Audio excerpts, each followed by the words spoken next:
Millions a month.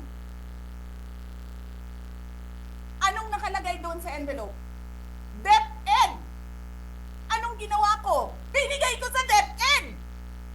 Utak na mo ka.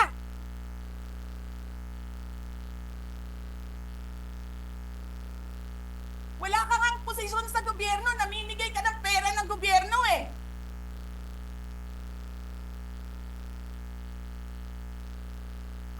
Sisirain nyo yung tangal ng mga kasama ko sa Office of the Vice President.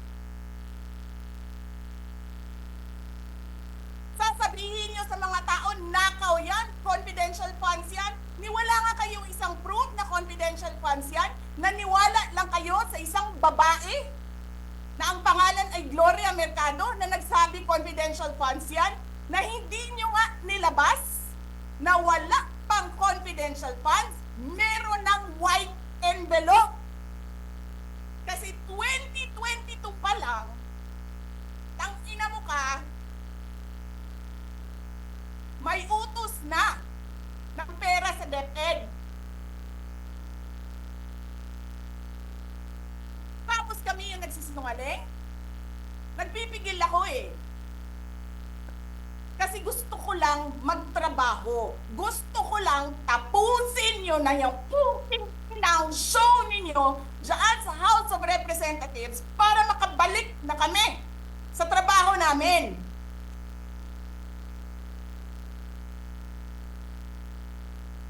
Tapos ganyan ang gagawin ninyo sa amin dahil hindi kami sumusunod sa inyo? Dahil ayaw na namin tumulong sa inyo?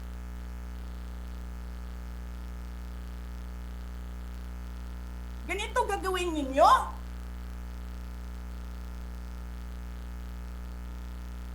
Presidente ka, may speaker ka na involved sa bribery ng Supreme Court justices.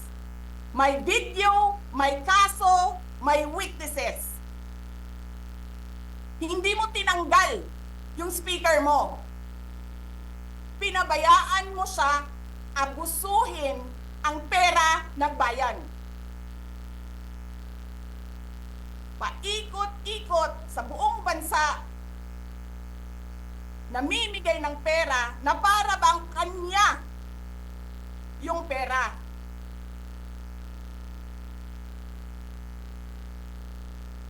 Eh di ba nga, lagi niyo sinasabi separation of powers? Anong trabaho ng legislative branch? Gumawa ng batas.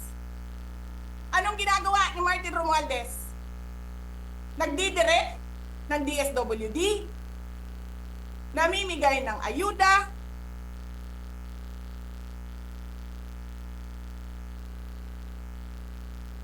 nagsasabi kung anong bibigay, anong ibibigay, anong gagawin, sino ba ang presidente dito?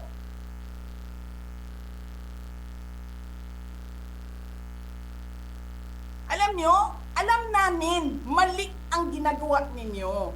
Sinabihan ko lang mga kasama ko sa Office of the Vice President, pasensya na, sumunod na lang tayo para matapos na sila.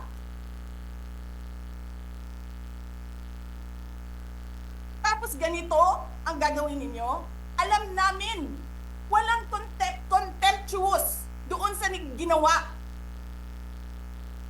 ni Yusek Lopez. Wala.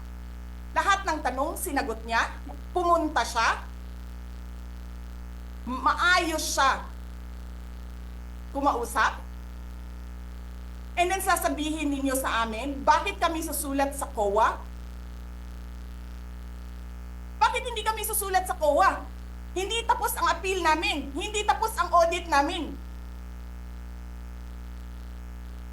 Tapos buhaghag na ninyo dihatanan ang gisubmit namo sa COA?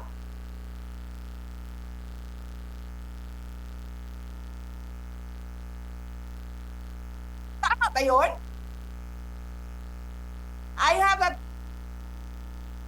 video of Chairman Gamaliel Cordova. Sinasabi niya, mali ang ginawa niya. Tama ba yun? Ikaw ba ang auditor? Ikaw ang appeals. Wala pa kaming audit? Sasabihin mo na mali kami?